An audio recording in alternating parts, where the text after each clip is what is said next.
रामायण के अनुसार सबसे उत्तम महीना कौन सा होता है?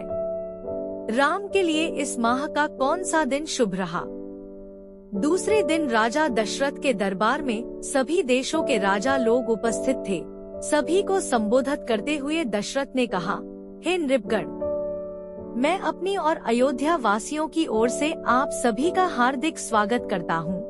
आपको ज्ञात ही है कि अयोध्या नगरी में अनेक पीढ़ियों से इक्ष्वाकु वंश का शासन चलता आ रहा है।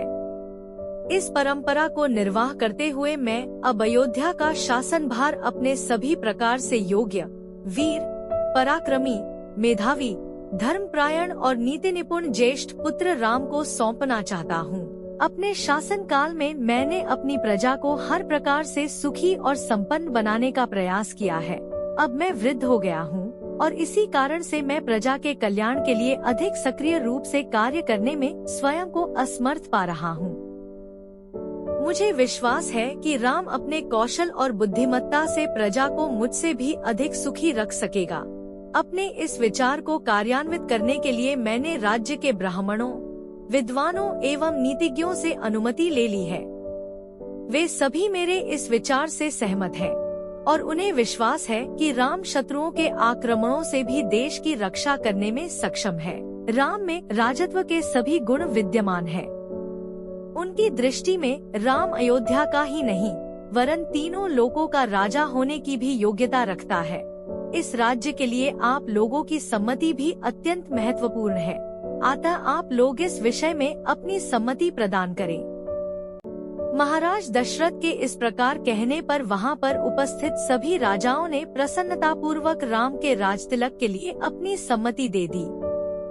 राजा दशरथ ने कहा, आप लोगों की सम्मति पाकर मैं अत्यंत प्रसन्न हूँ, क्योंकि चैत्र मास, जो सब मासों में श्रेष्ठ मधुमास कहलाता है, चल रहा है। कल ही राम के राजतिलक के उत्सव का आयोजन किया जाए। मैं मुनिश्रेष्ठ वशिष्ठ जी से प्रार्थना करता हूँ कि वे राम के राजतिलक की तैयारी का प्रबंध करें।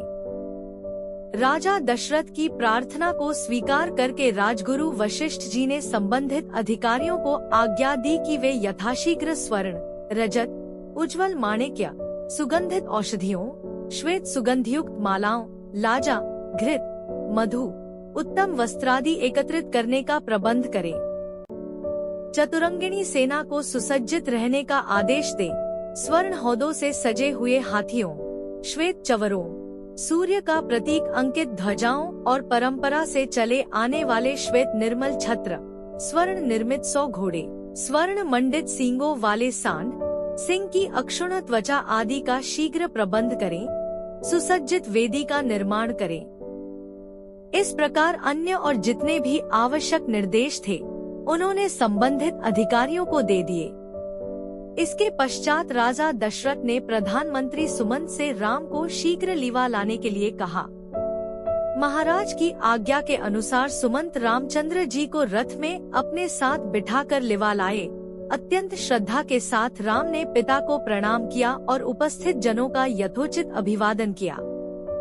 राजा दशरथ ने राम को अपने निकट बिठाया और मुस्कुराते हुए कहा, हे राम, तुम्हारे गुणों से समस्त प्रजाजन प्रसन्न है, इसलिए मैंने निश्चय किया है कि मैं कल तुम्हारा राजतिलक धर दूंगा।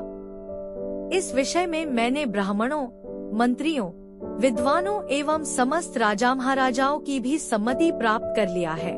इस अवसर पर मैं तुम्हें अपने अनुभव से प्राप्त कुछ सीख देना चाहता हूँ। सबसे पहली बात तो यह है कि तुम कभी विनयशीलता का त्याग मत करना, इंद्रियों को सदा अपने वश में रखना, अपने मंत्रियों के हृदय में उठने वाले विचारों को प्रत्यक्ष रूप से जानने और समझने का प्रयास करना, प्रजा को सदैव संतुष्ट और सुखी रखने का प्रयास करना।